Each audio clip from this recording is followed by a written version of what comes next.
In the beginning of the COVID-19 pandemic, India underwent a nationwide lockdown beginning from March 25, 2020, with a 2-day notice period that rendered millions of workers unemployed overnight. As the home to nearly 150 million migrant workers, thousands of them were left stranded across the country with no work and no place to live. Now, remember, these represent the informal labor market of India, which means they have no healthcare provisions, no employment contracts, and no permanent place of residence in their work locations. They rely on daily wages, and they need it to maintain a steady stream of income every day. So because the lockdown could have gone on for an indefinite period of time, they decided to return home in the middle of the lockdown, and it led to a migrant crisis. So the government eventually had to step in and provide special transportation services to return them home.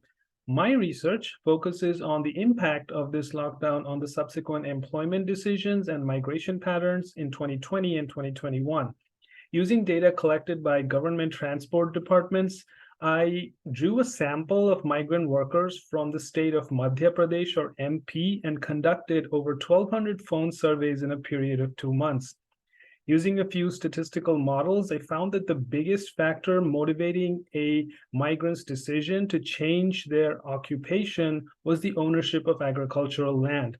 However, the income that came from agricultural activity was much less in compared to other occupations, including the one they had before the pandemic. And so a large fraction of them decided to return to their old work locations as soon as economic restrictions were relaxed across the country over the next few months. So what we have is a finding on occupational choice, where they used agriculture as a temporary means of risk mitigation or as a fallback occupation before returning to their original jobs. And we also have findings on reverse migration patterns, where they either went back to the urban locations, or they decided to stay in their villages and wait for the pandemic to blow over. And this informs a large body of literature on the impact of an economic shock on employment and livelihood. And the biggest takeaway here is that people were able to resume their normal lives after a trying period of time without much external intervention.